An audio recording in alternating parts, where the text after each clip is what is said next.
Hi everyone, thanks for tuning in to Sunday Sessions with Courtenay Pollock. Hey Courtenay. Hello, Heidi. Thanks for joining today, guys. We are entering a stage in Courtenay's life now, prison time. Yeah, Wow. yeah, Part of life's rich pattern. no doubt. Hopefully it doesn't happen to everybody. Yeah. So I'm gonna leave it with you, Courtenay. Thank you. Okay, take it away. Enjoy, guys. Yeah. Right then. So we're in 1992. This unfortunate incident, of being busted, happened only a few months after I got back from a kayak adventure with my kayaking friends. And it's just a handful of us that kind of started kayaking together, and we advanced pretty quickly, and we put together this plan to go up and camping kayak between islands off the coast of Vancouver Island.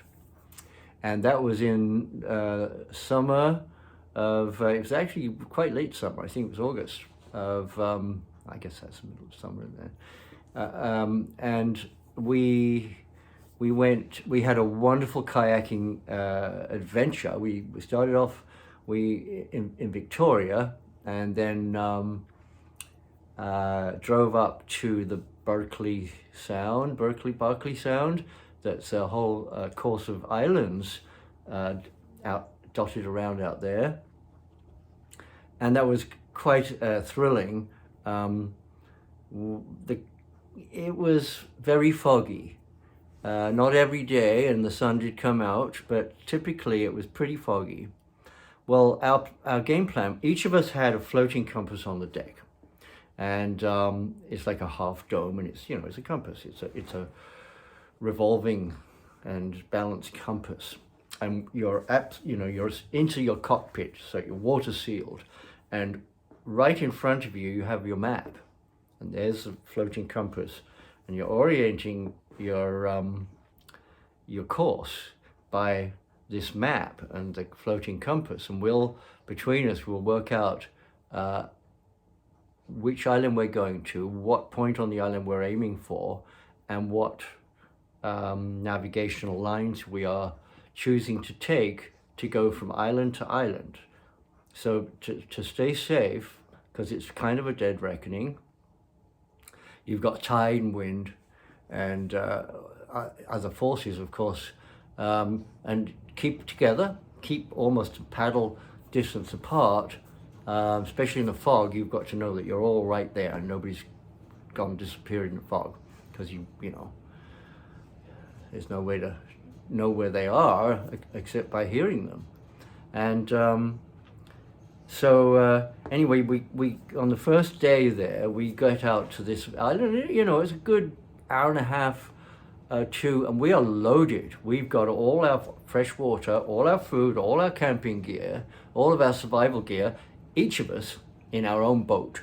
And the boat is right down at the eddy line, which is like the maximum depths the boat can be in until it's just about at surface level.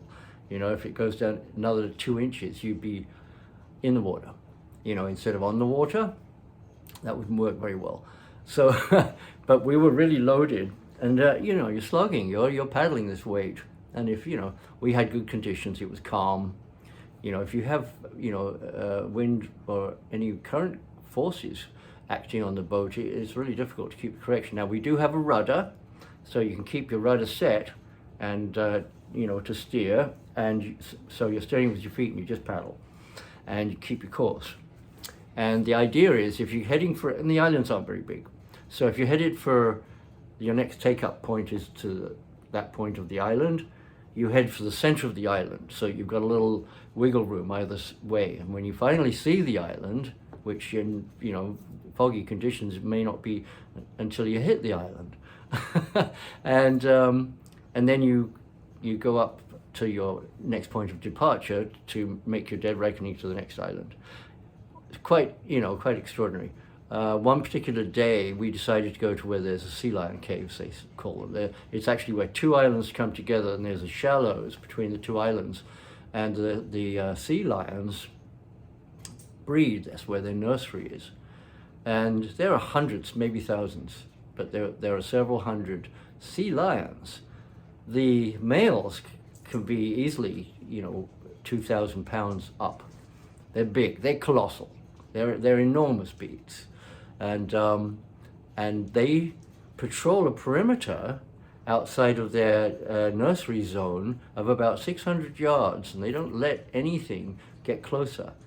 If you attempt to get closer, they'll bump your boat, and if if that doesn't deter you, they might overturn you, bump you a little harder, or they get angry. They're aggressive, and they're really big, and they got teeth. The morning we were going to set off from camp, and we were going back to our same camp, so we left all the tents and everything up. So we were traveling as light as we could. We wake up and it's absolute blanket fog. You literally can't see your hand in front of your face.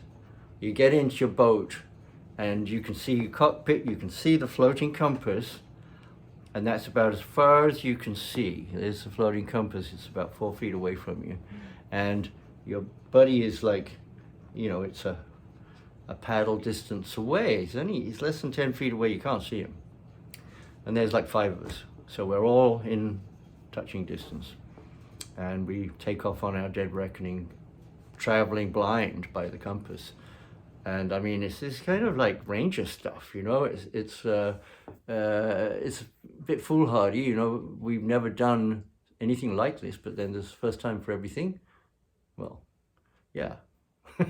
And, we head out. The seas get bigger and we can hear this booming and it's getting rocky. And 2 of our party, we get out where there's uncharted high ground rocks, and the waves are breaking over these rocks and booming, and we are right on them. We're not, if you get stranded on the rocks, you're done for. Your boat's going over, nobody can rescue you, you're out in the middle of nowhere, and it's foggy, The last thing in the world is you've got to keep your boat upright and stay in it, and keep on your game plan. The game plan: never break up your party. We've got a game plan, and if you break it up, you're going off. You're going off on your own. You're going off on something that wasn't decided on. As a group. 2 of the party get seasick. Basically, it's a very scary situation. It's rough.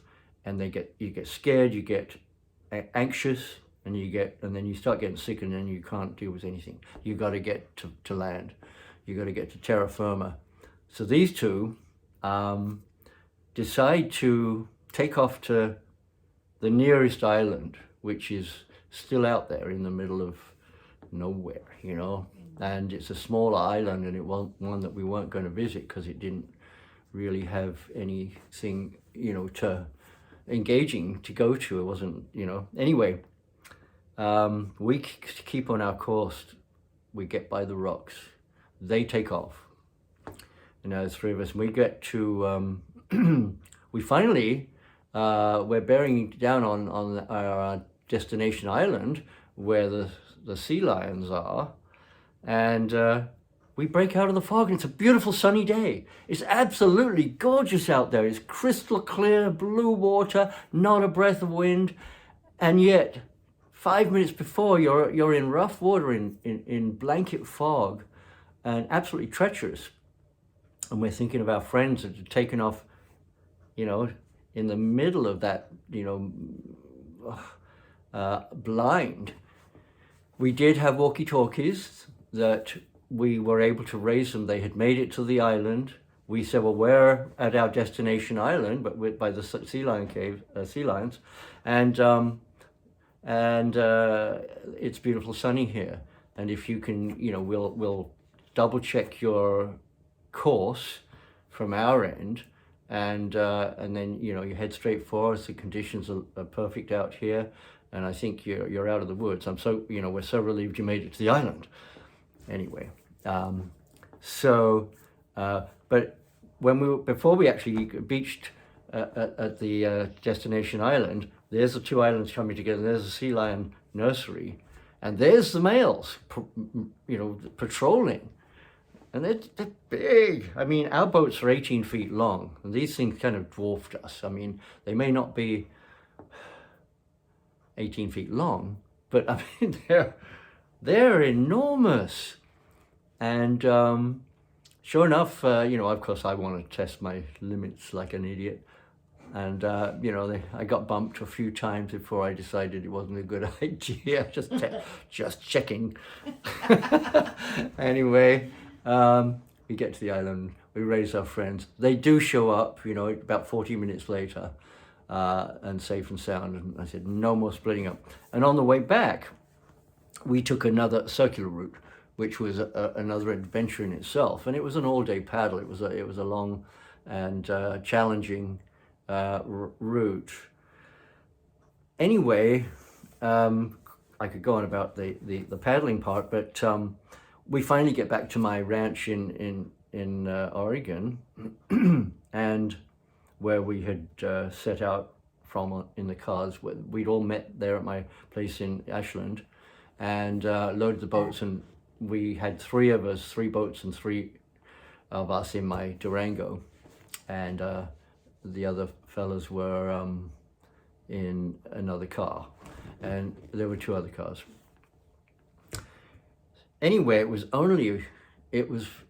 then there was this wonderfully, everybody left, went back to their, homes in California, and there was this kind of a quiet, tranquil time after our trip, where everything kind of flowed along, and it was like, it's like the calm before the storm, really, around the ranch, and, seeing to my houses, following the business.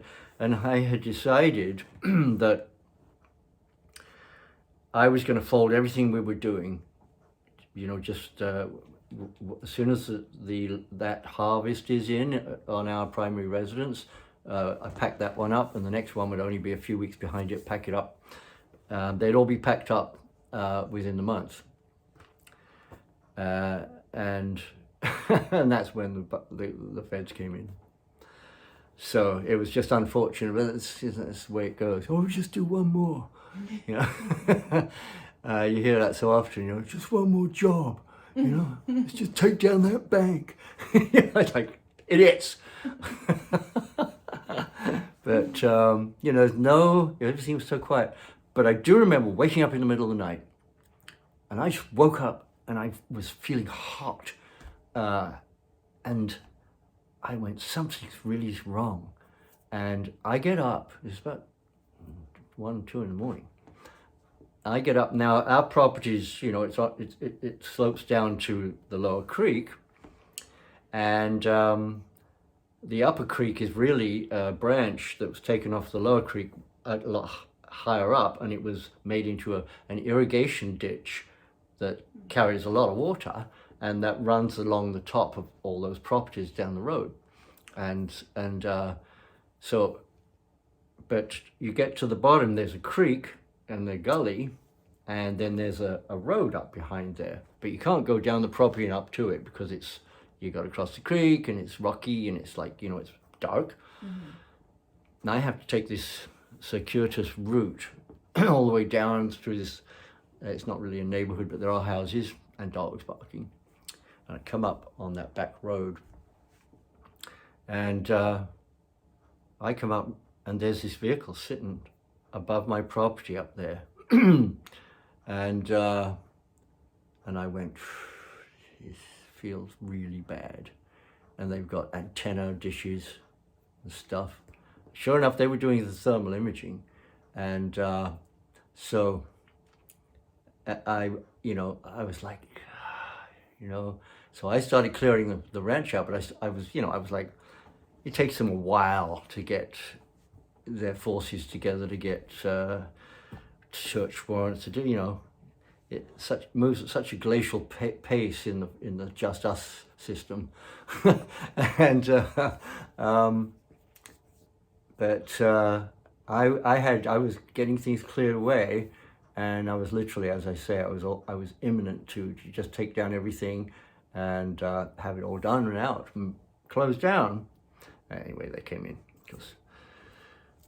and as I started last episode, you know, you end up in the jails, which are just, you know, wretched, stinking places, and you know, there's always one of the things about people in, you know, the in captivity, in, you know, imprisoned, for almost for whatever reason, and usually the more severe, the more calmly they kind of handle it, because they know they're in there for the long haul, is the way they maintain their sense of humor about things. You know, because, you know, if you can't maintain a sense of humor, you are going to go down badly, because, you know, it's a miserable situation, and you've got to keep your spirit up, you know. And I had to admire how most of the men actually kept up their spirits, unless they complete jackass. It's just a you know, a monster, you know. Of course, there's plenty of those. But mostly people are just scared kids in there. It doesn't really matter how old they are, unless they've done a lot of time inside. It's a really scary place, you know.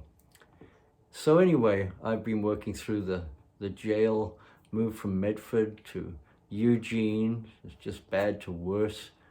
And finally, I'm going to get moved to Sheridan Federal Internment Center, where it's and I'm going into a pre-trial facility. It's not the actual prison, but it's on the prison compound. And so my attorney said, well, the good news is it's the whitest prison in the federal system in the country. I said, the whitest, you mean it's the most white people? She said, yes, that's right. I said, what's the usual percentage? She said, well, it depends where you are. You know, out here it's probably, you know, you've probably got 50% whites. If you go back east, it's probably like 5% whites. And, you know, down south, I mean, it's like 90% of the population is black. In our quarter, near California, it's the highest percentage is Hispanics. So the blacks are always the whites are in the minority. And of course, you know, the browns and the blacks are, you know, they're just real victims, you know. Now, you can't, they didn't have, not everybody got the same opportunities growing up. You don't know what their situation is growing up. A lot of these people may, you know, want to be better people, but they grew up in a ghetto, or they had to wheel and deal on the street to get by, or support their brothers and sisters from,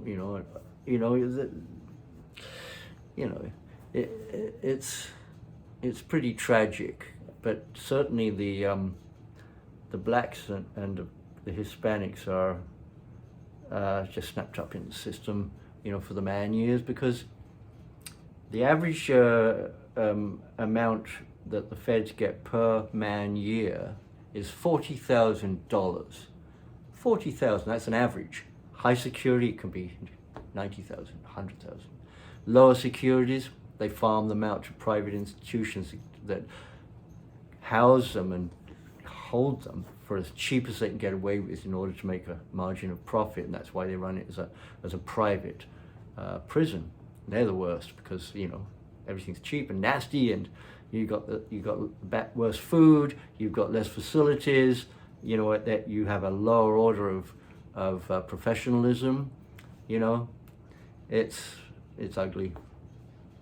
So, and the feds, of course, that whole prison system is run as a business to get as many man years as they can possibly get. So there's a lot of victims of people who are just snapped up for almost nothing and given, you know, years and years of, you know, 10 decades.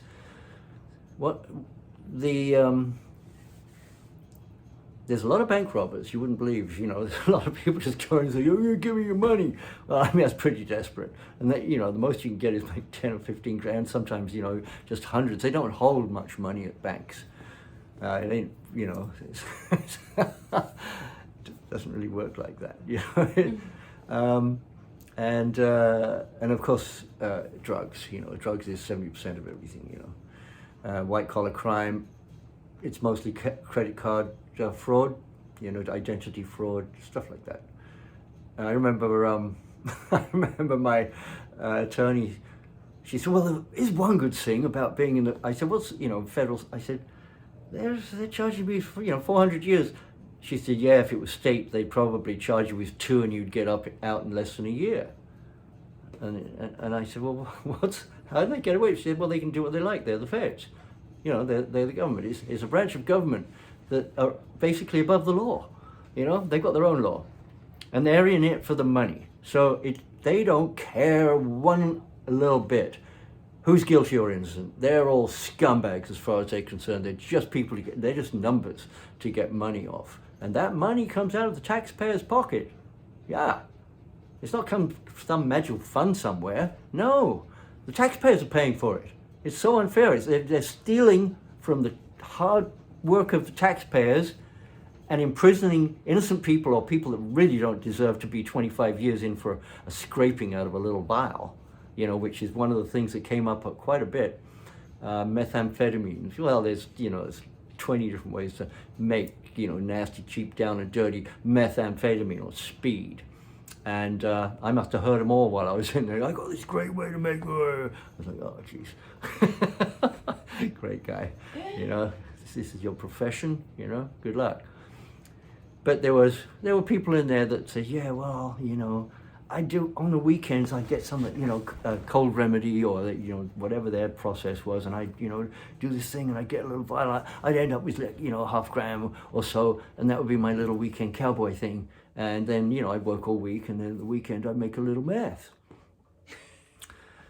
Well, I said, what happened? They said, well, I got, they came in, they'd heard it was a meth lab, or I can't remember quite what it wasn't a meth lab, but they were coming in for some other people or something. They found the vial in this guy's possession. All it had in there was literally scraping. I don't know how they even got enough to test, but, it was, the guy was doing 25 years.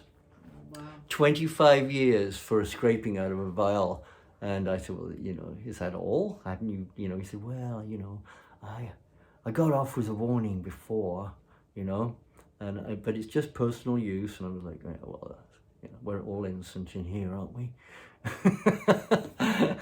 I said, I'm not. I'm totally guilty. I grew pot and I got busted for it. And, I knew it was against the law, but it was, at least it's a victimless crime. Nobody's hurt, except me, being inside now and losing everything that I had worked, and earned. And anyway, so the jails are horrible. You're in and out of the court, mostly a status hearings. You don't really have to be there. I saw a few opportunities to escape, but you're in a city, they're going to get you. You got no plans laid in.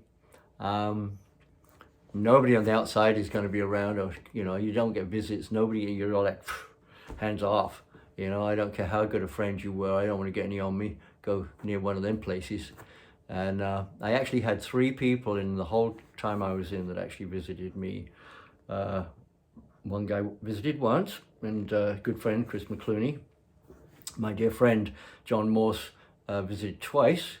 Once out in Oregon, and he brought his lovely daughter Amanda, and it must have been scary for her going through the process of getting in there, but it was really sweet and brave of her to come in. And he said, I thought you'd love to see a fresh, young, friendly face in all this ugliness. And I was like, wow, I hope it didn't affect her badly, But anyway, and then he visited me when I was out in the Texas slime pit, not with Vanda though. And then there was a lady that we did workshops with down in Oregon, when we used to go to this channeler who called himself Jabbar. Well, Jabbar, he was like channeling entities from all around the universe. Yeah. But I mean, the stuff he came out with, it was cosmic. It was truly cosmic. And I remember him saying, I want everybody to just, speak in a alien language, not a foreign language, an alien language, just whatever comes to me. I'm just like chattering away and all this, because I got all these languages going on. and he'd come by and he'd listen, and he'd say the star system and the in some cases the planetary system, and in some places people, what their job was. And he came to me and I was just wrapping it down, all these like, and he started naming off all these different star systems, and he went, well, he said, you're a total space and time traveler, you've been doing it a long time. And your last place, you were governor of this planetary system out in the, and I was like, where does this stuff come from? Does he really make it up, or is this just coming? And afterwards he says, oh no, it just comes through. He said, I couldn't remember what I said to you. I was like, wow. Anyway, I'd met this woman, and we did a regression thing, where past life regressions, like in on this planet.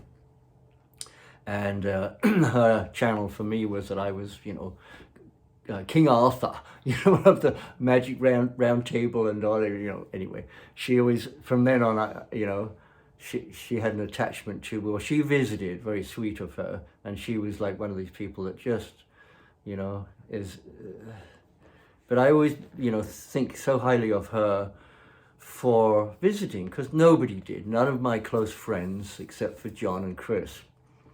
And because, nobody wants to go in those places, and they know nobody wants to be associated, in case for any fluke reason their background gets looked into and they go, oh, you smoke pot too. We got a room for you. And anyway, finally, I'm getting, I was going to say, my attorney said, about the federal system. He said, well, she said, at least you're in the federal system, a state system is way worse. And I said, what do you mean way worse? She said, well, you may not do near as much time, but in the federal system, you get a better class of criminal. I was like, heaven help the rest. I didn't think it could get any lower than that. I mean, thuggery. Anywhere I went, I don't know if I ever met someone with a brain. It was like, no wonder I rose to the top everywhere I went. It didn't take very long at all to get the top jobs and have, be running the crews and stuff, because they were,